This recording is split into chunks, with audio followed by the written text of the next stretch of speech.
Mulai. Assalamualaikum warahmatullahi wabarakatuh. Waalaikumsalam. Baik, di sini kami akan menjelaskan model pembelajaran yaitu PJBL, Project Based Learning, di mana saya akan menjelaskan pengertiannya terlebih dahulu.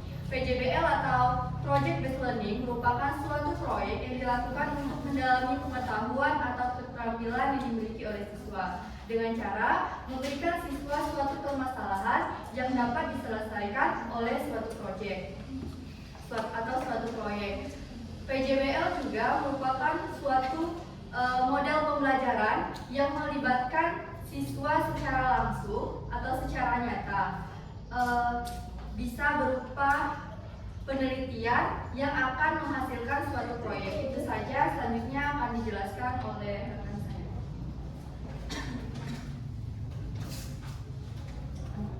Baik, saya akan melanjutkan penjelasan dari teman saya tadi, yaitu kelebihan dari Project Based Learning, yaitu salah satunya seperti melibatkan kreativitas peserta didik sehingga peserta didik dapat berpikir kritis, kemudian mendorong peserta didik untuk mengembangkan kemampuan dan keterampilan yang mereka miliki sehingga peserta didik dapat berperan aktif dalam melaksanakan pembelajaran yang berbasis proyek. Nah, kemudian dengan adanya pembelajaran berbasis proyek ini, peserta didik mendapatkan pengalaman baru karena dalam pembelajaran ini mereka dapat membuat sebuah proyek. Nah, kemudian pembelajaran berbasis proyek ini lebih fleksibel dan mudah dijangkau oleh peserta didik. Dan yang terakhir adalah melatih kemampuan peserta didik dalam bekerja sama dengan kelompoknya. Sekian dari saya alihkan kepada rekan saya.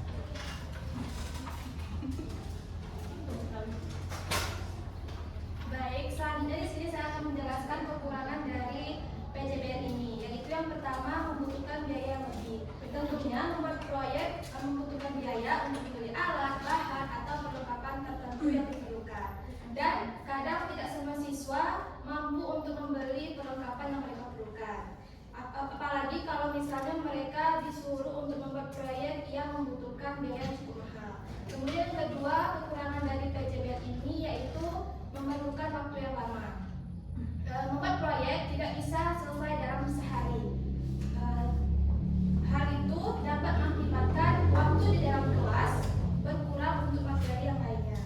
Kemudian yang ketiga, fasilitas sekolah yang terbatas, karena tidak semua sekolah mempunyai fasilitas yang mendukung model pembelajaran PJBL ini, seperti misalnya komputer, koneksi internet, atau alat praktek yang diperlukan. Dan kadang tidak semua siswa mempunyai alat dan bahan yang mereka perlukan di rumah mereka masing-masing. Kemudian yang keempat, kekurangan dari PJBL ini yaitu tidak semua siswa aktif. Hal ini sering terjadi dalam kerja kelompok, di mana hanya beberapa siswa saja yang benar-benar bekerja dalam mengerjakan tugas kelompok mereka, sedangkan siswa-siswa yang lainnya hanya sekedar ikutan-ikutan saja atau hanya sekedar numpang nama saja, sehingga hasil dari proyek yang mereka buat tidak mencerminkan usaha dari semua anggota. Kemudian yang kelima, kekurangan dari PJBL ini yaitu siswa bisa saja kurang memahami materi yang lain, kurang menguasai materi yang lainnya karena fokus mereka hanya kepada proyek yang mereka buat saja. Siswa bisa saja tidak sempat untuk mempelajari materi yang lainnya sehingga pemahaman mereka terhadap materi-materi yang lainnya tidak merata. Mungkin itu saja kekurangan PJBL yang saya ketahui. Selanjutnya saya kembalikan kepada Anjeli.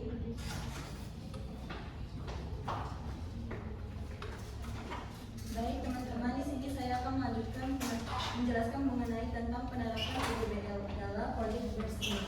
Dalam proses pembelajaran ini diberikan kesempatan bagi siswa untuk terlibat dalam suatu proyek yang nyata dan relevan untuk mendorong kekreatifan dan keaktifan bagi siswa untuk mengembangkan keterampilan. Kemudian pada abad 21, PJBL ini juga melibatkan seluruh siswa untuk mendorong dalam proses pembelajaran ini, baik itu evaluasi pelaksanaan, kemudian pemecahan permasalahan. Adapun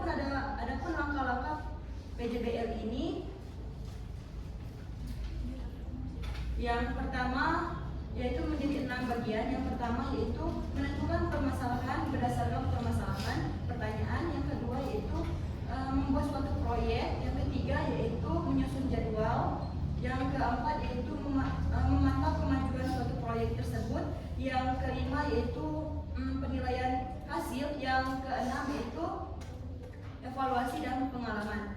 Selanjutnya akan dijelaskan oleh rekan saya Asuga dan Bintang.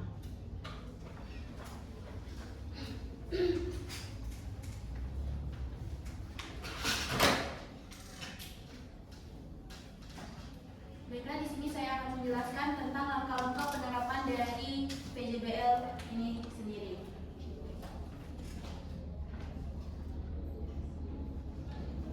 Penerapan PJBL atau langkah-langkah dari penerapan PJBL ini sendiri, yang pertama yaitu guru menentukan pertanyaan mendasar tentang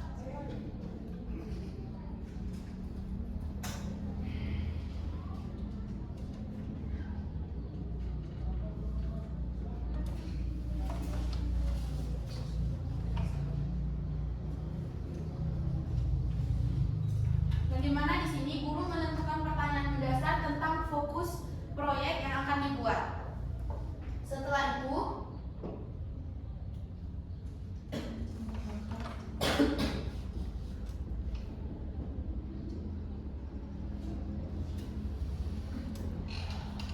guru menentukan tentang pertanyaan mendasar tentang fokus proyek yang akan dibuat, maka guru akan merancang proyek yang akan dibuat untuk siswa-siswa tersebut.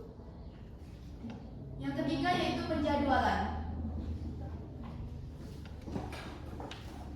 yang dimana untuk penerapan dari PJBL ini sendiri tidak seperti Discovery ataupun Inquiry yang sekali proses pembelajaran itu langsung bisa selesai, tetapi tidak dengan PJBL atau Project Based Learning ini, yang dimana pembuatan proyek biasanya itu membutuhkan waktu yang lama, jadi bisa menggunakan waktu 1 bulan atau 4 kali pertemuan jika proyek yang dirancang itu sulit. Yang keempat yaitu monitoring kemajuan proyek.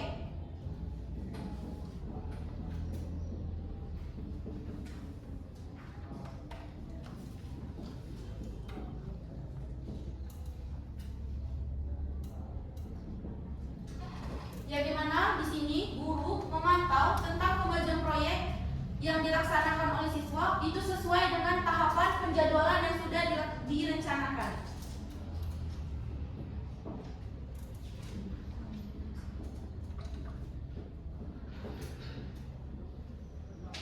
Yang selanjutnya yaitu penilaian hasil, yang dimana setelah peserta didik menyelesaikan proyek, guru akan menilai hasil proyek yang telah dibuat oleh peserta didik.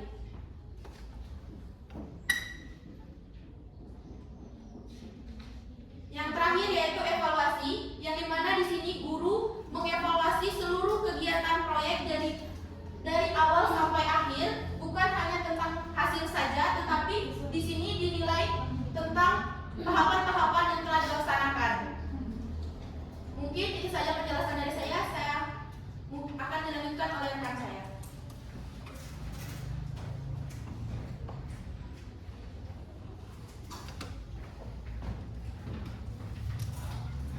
Baik, anak-anak semua di sini, apa kabar semuanya? Baik. Oke, di sini kita akan memulai pelajaran dari minggu kemarin yang kita pelajari itu di bab 2 untuk kelas 5 dengan judul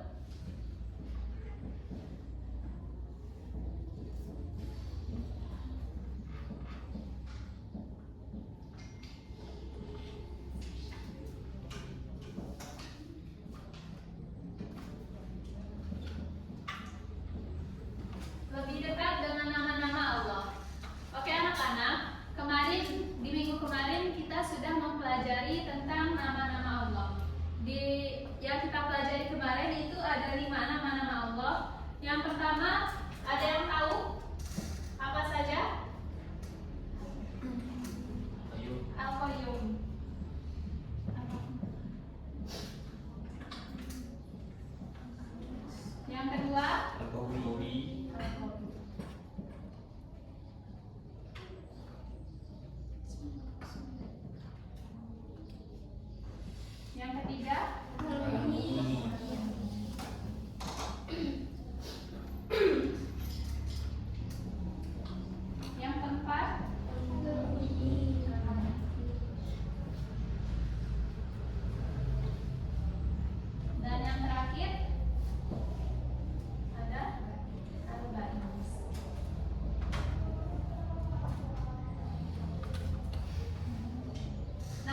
Jadi anak-anak, di sini kita sudah memasuki minggu proyek atau minggu P5. Nah, di sini Ibu akan menugaskan kalian untuk membuat satu proyek yang dimana proyek ini kita membuat satu kaligrafi. Nah, Ibu menugaskan kalian di sini membuat satu kaligrafi dan nanti Ibu akan membagikan kelompok terlebih dahulu dan Ibu akan memilihkan apa yang kelompok kalian akan buat. Mengerti? Mengerti. Ibu akan pilih kelompok yang terlebih dahulu dari sebelah kanan. Itu ada 5 orang, 1, 2, 3, 4, 5. Itu satu, kelompok 1. 1, 2, 3, 4. Itu kelompok 2. 1, 2, 3, 4. Kelompok 3. Nah, di kelompok 1 itu membuat kaligrafi dengan nama Allah Al-Qayyum. Oke? Yang kelompok 2 Al-Qawiyyu. Dan yang kelompok 3 Al-Mumin. Nah, di sini boleh untuk mengerjakan secara berkelompok.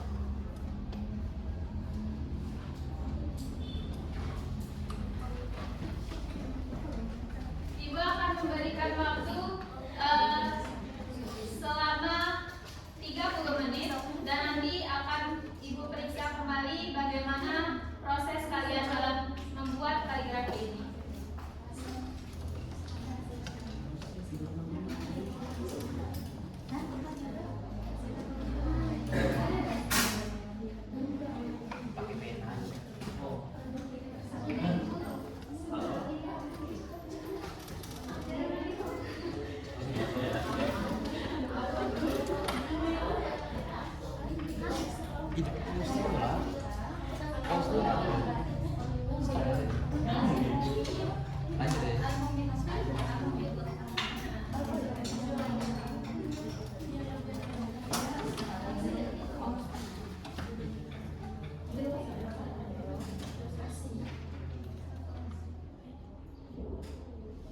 Bagaimana anak-anak? Apakah sudah?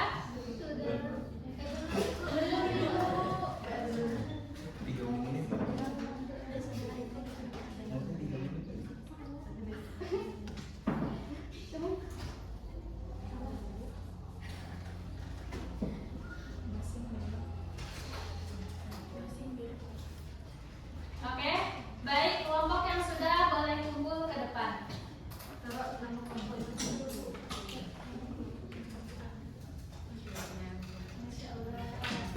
Wow, kelompok 2 keren ya, makasih.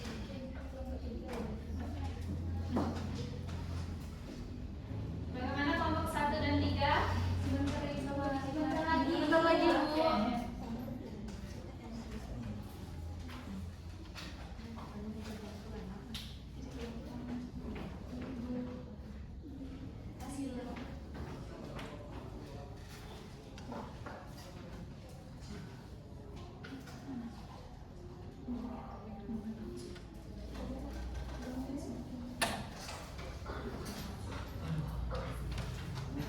Oke. Dari kelompok 1, 2, dan 3 itu sudah semua ya. Sebelum Ibu menilai hasil dari ini, tugas proyek kalian, Ibu ada sedikit biar kalian lebih semangat. Nah, ini jika ini ice breaking ya, Ibu ada ice breaking. Jika Ibu bilang tepuk pagi itu 1 kali, tepuk siang 2 kali, tepuk sore 3 kali, tepuk malam. Oke? Oke. Ikutin instruksi dari Ibu ya. Tepuk siang.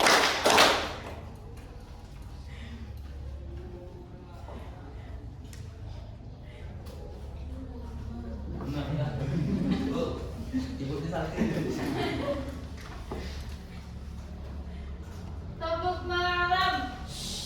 Oke. Nah, jadi di sini Ibu akan menilai hasil proyek dari kalian terlebih dahulu dan kalian boleh mempelajari apa yang sudah dijelaskan di minggu kemarin. Oke?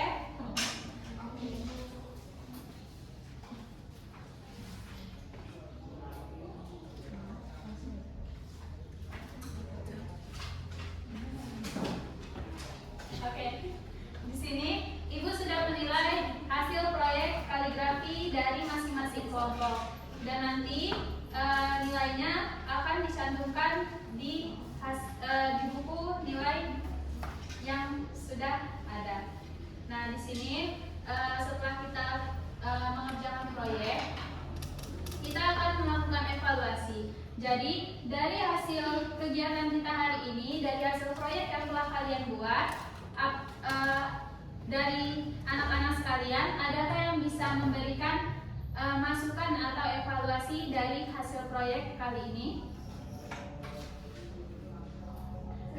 Oke, boleh Aulia. Oke, baik, terima kasih Ibu. Jadi, evaluasi pada hari ini menurut saya yaitu ada baiknya masing-masing orang membawa alat tulis atau alat warna biar waktunya menjadi cepat. Mungkin itu, terima kasih Ibu. Oke, baik, terima kasih kepada Aulia. Oke, satu lagi dari yang cowok, boleh?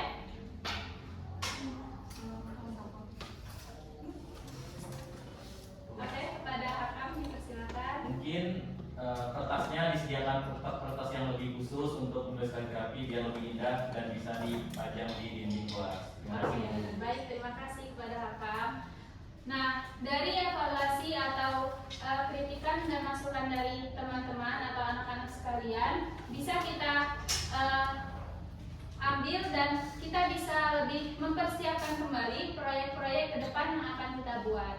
Mungkin hanya ini saja proyek atau pembelajaran kita pada hari ini karena sudah waktu pulang juga. Ibu akhiri